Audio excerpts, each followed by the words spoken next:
चलिए तो आज हम देखते हैं कि एक्सरसाइज 1.3 में किस तरह से क्वेश्चन आ सकते हैं। 1.1 1.2 हो चुका है, तो 1.3 की हम बात करते हैं। तो बच्चों इसमें बात आपको बता दें कि 1.3 में अंडर रूट में कोई संख्या दिया है, जैसे अंडर रूट 2 हो गया, अंडर रूट 3 हो गया, अंडर रूट 5 हो गया, अंडर रूट 7 हो गया, 1/√2 हो गया। मतलब इस तरह से अगर कोई भी डिजिट आते हैं, कोई संख्याएँ आती हैं, तो इनको हम कैसे प्रूव करेंगे कि ये अपरिमेय होंगे। ठीक है, तो उसके लिए क्या नियम है, क्या व्यवस्था है, आइए देखते हैं। तो सबसे पहले जो पहला क्वेश्चन दिया है, क्या दिया है, रूट में 5 दिया है कि कैसे रूट में 5 को हम सिद्ध करेंगे कि यह एक अपरिमेय होगा। ठीक है, इसको प्रूव करना है कि यह अपरिमेय है कि नहीं। ठीक है, अपरिमेय प्रूव करना है। तो सबसे पहले क्या करते हैं, सॉल्यूशन में इसे हम मान लेंगे कि यह क्या है, परिमेय संख्या है। सिंपली अपरिमेय का कोई नियम तो है नहीं, तो क्या मानेंगे कि यह एक परिमेय संख्या है। सिंपली क्या लिखेंगे, माना रूट में 5 एक परिमेय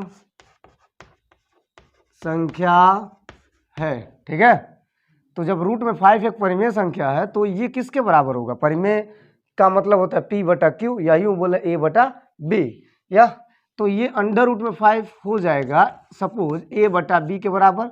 और जो ये A है, अगर हम बात करते हैं जहां A एंड B क्या है, पूर्णांक है, सहभाज्य कह सकते हैं। ठीक है, और साथ ही साथ ये बता दें आपको कि A does not no B does not equal to 0, B 0 के बराबर नहीं होना चाहिए। ये कंडीशन आपको बताना है, ये परिमेय का रूल्स बताता है। तो अगर हम ऐसा कंसाइडर कर लिए कि अब आपको लाना क्या है, रूट में 5 एक अपरिमेय लाना है, और आपने क्या किया, रूट में 5 को एक परिमेय मान लिया, क्योंकि अपरिमेय का कोई आप रूल्स नहीं लागू होगा। परिमेय का रूल्स हम लागू कर लेते हैं, ऐसा हम मान लेते हैं कि वास्तव में परिमेय होगा, तो ये हमेशा A/B के या P/Q के बराबर होगा। अच्छा, तो यहाँ पे करना क्या है, सबसे पहले ये परिमेय मान के चल रहा है, तो एक काम कीजिए, यहाँ से अपरिमेय वाला सिस्टम बिल्कुल समाप्त कर दीजिए। आपको लगता है सर यहाँ पे रूट में 5 अपरिमेय है, तो काम करते हैं, इसको हम हटाते हैं, एक पूर्ण संख्या बनाते हैं। तो पूर्ण संख्या बनाने के लिए क्या करेंगे, यहाँ पे स्क्वायरिंग की बात करेंगे, बट उससे पहले हम क्या करते हैं, A हो जाएगा रूट में 5B, राइट। दोनों तरफ क्या करेंगे, दोनों तरफ या दोनों पक्षों का लिख सकते हैं, क्या लिख सकते हैं, दोनों पक्षों का क्या करने पर, वर्ग करने पर, यानी कि स्क्वायरिंग बोथ साइड। ठीक है, तो क्या होगा सर, A² हो जाएगा 5B का स्क्वायर। यही पे लॉजिक वाली बात है, इसमें बहुत ज़्यादा काम नहीं होता है और बच्चे थोड़ा सा भटक जाते हैं।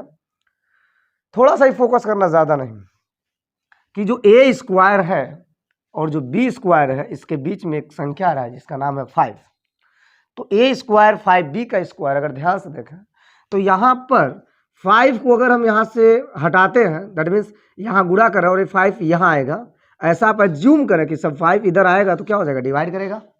तो जब 5 इधर आकर डिवाइड करेगा तो इसका मतलब ये होगा कि 5A² को काट रहा है, विभाजित कर रहा है। तो A² के स्थान पे या A के स्थान पे ऐसा संख्या जरूर है जो 5 से आराम से कट रहा है, चाहे वो 5 हो, चाहे उसका स्क्वायर करके हम 25 कर लें, तो ये वास्तव में 5 से कट रहा है, कुछ ना कुछ है। ऐसा ये कथन बता रहा है कि जब हम 5 को इधर ला रहे हैं तो A² को काट रहा है, A² को विभाजित कर रहा है। तो जब A² को करेगा, यानी जब 25 को करेगा तो A को भी करेगा, या A को करेगा तो A² को भी करेगा, ये 5 बता रहा है। तो सिंपली आप क्या लिखोगे कि जो A² है वो 5 से विभाज्य है, या A भी 5 से विभाज्य है। इतनी बातें आप यहाँ साइड में लिखेंगे, क्या लिखेंगे, A² 5 से विभाज्य है, राइट। तो जब A² होगा, जब 25 होगा, तो 25 को अगर हम एक रूप में देखें तो क्या मिलेगा, 5, तो 5 एक कम 5। तो सिंपली क्या होगा, A भी 5 से क्या होगा सर, विभाजित होगा, विभाज्य होगा, विभाज्य है, राइट। बस यही इतना ही काम करना, उसके बाद इसको 1 बना करके छोड़ देना है, समीकरण नंबर 1। अब एक काम कर लीजिए, यहाँ पर जो A² है, यहाँ पर जो सिंपली A² है, इस A² के स्थान पर A को हम मान लेते हैं 5C मान लेते हैं। तो अब क्या करेंगे, A के स्थान पे क्या मानेंगे, 5C, ठीक है, जहां पर क्या लिखेंगे, जहां वाट सी एक अचर पद है, क्या है, अचर पद है। क्लियर है।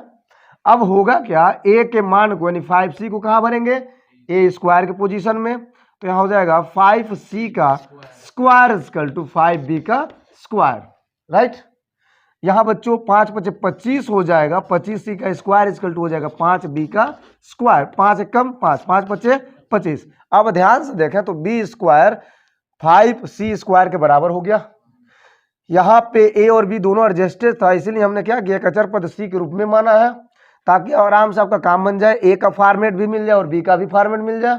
अब b के फॉर्मेट के लिए देखा जाए तो b स्क्वायर जैसे a स्क्वायर था वैसे b स्क्वायर किसके बराबर आ गया, 5c के स्क्वायर के। तो यहाँ आल्सो राइट हियर बच्चों b स्क्वायर इक्वल टू क्या लिखेंगे, 5c का स्क्वायर। बोलिए। अब वही प्रोसेस है कि अगर हम 5 को फिर से यहाँ से हटाएं तो 5 यहाँ पे क्या करेगा, डिवाइड करेगा, तो फिर से b स्क्वायर या b भी 5 से क्या होगा, डिवाइड होगा। तो सेम प्रोसेस, सेम प्रक्रिया, सेम नियम यहाँ पर भी लिखेंगे कि जो बच्चों b स्क्वायर है वो किससे विभाज्य है, 5 से विभाज्य है, राइट। इसीलिए b भी 5 से क्या है, विभाज्य है। इतनी बातें आपको लिखनी पड़ेगी। यह a1 हो गया, यह 2 हो गया, ठीक है।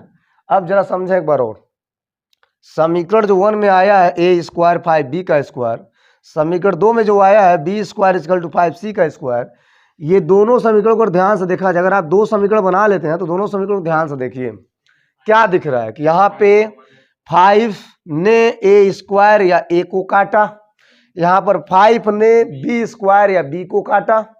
तो जो 5 हो दोनों के लिए क्या है, कॉमन है। 5 का काम क्या है, a को भी काटना, 5 का काम क्या है, b को भी काटना।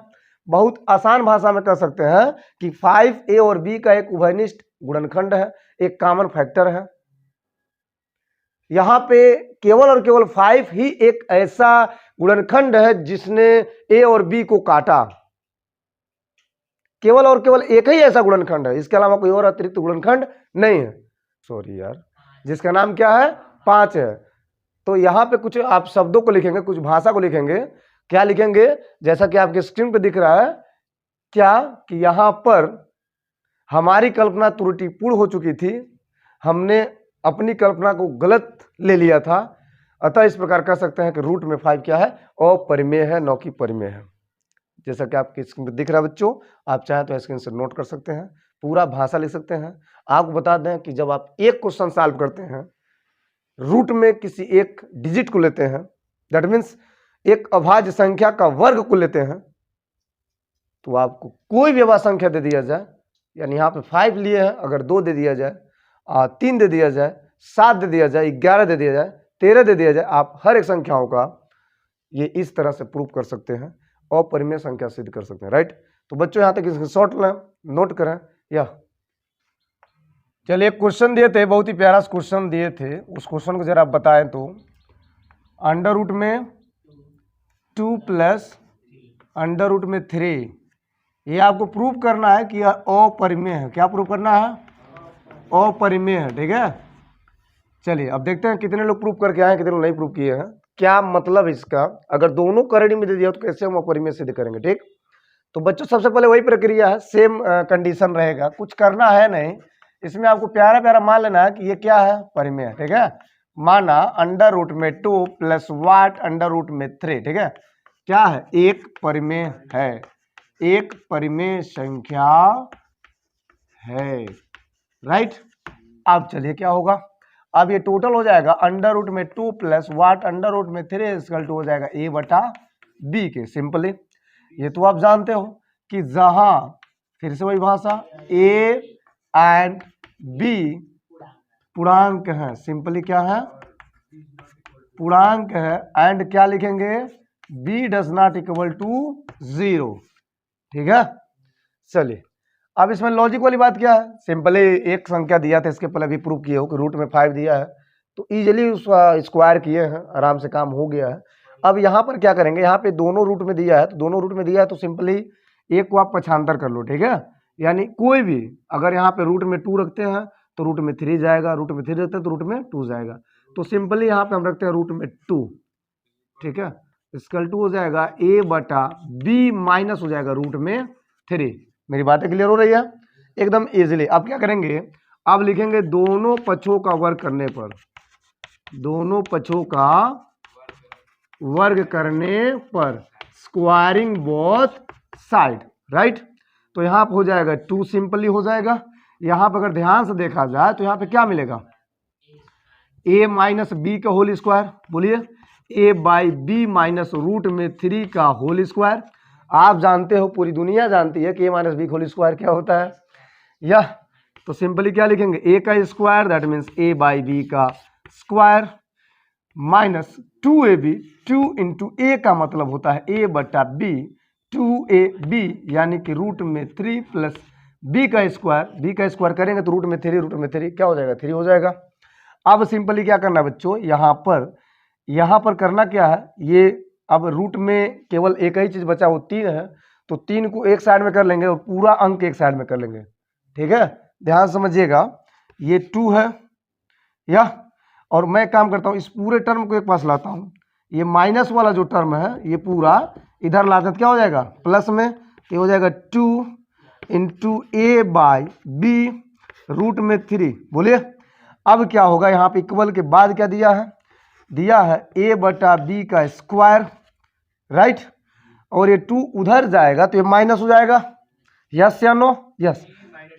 तो 3 माइनस 2 क्या मिलेगा, प्लस 3 माइनस 2, ऐसा होगा क्या। चलिए थोड़ा सा और काम करते हैं सर, यहाँ पे जनरली हो जाएगा बच्चों a बटा बी का स्क्वायर या a स्क्वायर बी स्क्वायर कर सकते हैं, यस, प्लस क्या होगा 1। अब ये इधर से क्या जाएगा, ये पूरा टर्म, ये गुणा इधर जाएगा तो क्या करेगा, भाग करेगा। तो मैं कहता हूं आपसे एक काम कर लो यार, कि 2 इंटू दिया है वाट a बटा बी रूट में क्या दिया है 3, रूट में 3 रहने देंगे। अब ये 2a नीचे आ जाएगा, b कहाँ जाएगा, ऊपर, तो कुछ ऐसा बचेगा, यहां मैं लिख देता हूं, ठीक है। क्या मिलेगा जरा देखें, इधर मिलेगा वाट रूट में 3, इधर क्या मिलेगा, इधर मिलेगा a का स्क्वेयर, ठीक है, b का स्क्वेयर, ठीक है, और ये उधर जाएगा तो क्या मिलेगा, ये ध्यान दीजिए, यहाँ ध्यान दीजिए, b ऊपर जाएगा, यस, तो +1 के साथ हो जाएगा कितना, b बाई क्या हो जाएगा 2a, राइट है। चलिए अब यहाँ पे आप चाहो तो ऐसे लिख सकते हो, अंडर रूट में 3 क्या हो जाएगा a square by B square, ठीक है, वाट प्लस 1, इसको एक में करके यहाँ पे कर देंगे b बाई 2a। क्या मेरी बातें क्लियर हो रही है, क्या मेरी बातें समझ में आ रही है। अब यहाँ पर अगर ध्यान से देखा जाए तो क्या देख रहे हैं कि यहाँ पर a है, b है, 1 है, b है, 2 है, राइट। इस राइट हैंड साइड में यहाँ पे जो भी मान दिख रहा है सब के सब अपने आप में क्या है, पूर्णांक है, या तो जो पूर्णांक होते हैं वो क्या होता है, परिमेय होता है। तो अगर ये पूरा राइट हैंड साइड वाला पूर्णांक है तो ये परिमेय होगा, और जब ये परिमेय होगा तो ये भी क्या होगा, परिमेय होगा। तो कुछ टाइम के लिए हम ये कह सकते हैं कि बच्चों यहाँ पे ये पूर्णांक है और ये परिमेय है, इसीलिए ये भी क्या है, परिमेय है, क्योंकि परिमेय के सामने क्या होता है, परिमेय होता है। बट इस कथन का विरोधाभास होता है कि आप जो लेके चले हो वो क्या लेके चले हो, परिमेय लेके चले हो। क्या दिया था ऑलरेडी, वो परिमेय, आपने जबरदस्ती किया, आपने कल्पना गलत कर लिया, तो इस कथन का विरोधाभास होगा कि इधर से देखा जाए पूर्णांक है, परिमेय तो भी परिमेय है, लेकिन यहां से अगर देखा जाए तो रूट में 3 इसको बता रहा अपरिमेय, मतलब रूट में 3 एक अपरिमेय है, और रूट में 3 के साथ साथ यहाँ पे रूट में 2 भी क्या हो जाएगा, अपरिमेय हो जाएगा। इतनी बातें, इतनी भाषाएं आपको नोट करनी पड़ेगी। या तो क्या लिखेंगे, यहाँ पे सिंपल लिखेंगे, चूंकि यहां पर राइट हैंड साइड वाला टोटल क्या, a, यहां पर a square b square plus 1, यहां पे b बाई 2a, ये टोटल क्या है, पूर्णांक है, पूर्णांक है, इसलिए what a square by b square plus 1 by b by 2a एक परिमेय है, राइट। और इसीलिए और इसीलिए रूट में 3 भी क्या होगा, एक परिमेय होगा, इसके हिसाब से एक परिमेय होगा। बट लास्ट में क्या लिखेंगे, बट, लेकिन इस कथन का क्या विरोधाभास प्राप्त होता है कि हमारी कल्पना क्या है, हमारी कल्पना क्या है, त्रुटिपूर्ण है, त्रुटिपूर्ण है। अतः हम कह सकते हैं,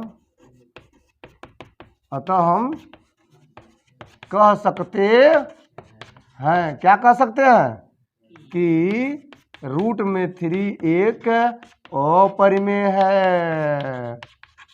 बोलिए ना, क्या क्लियर है मेरी बात है? हाँ, लास्ट में रूट में 3 लिखे हैं, लेकिन रूट में 3 के साथ साथ क्या है, रूट में 2 है, तो वो भी हो जाएगा अपरिमेय, से कोई घंटा फर्क नहीं है।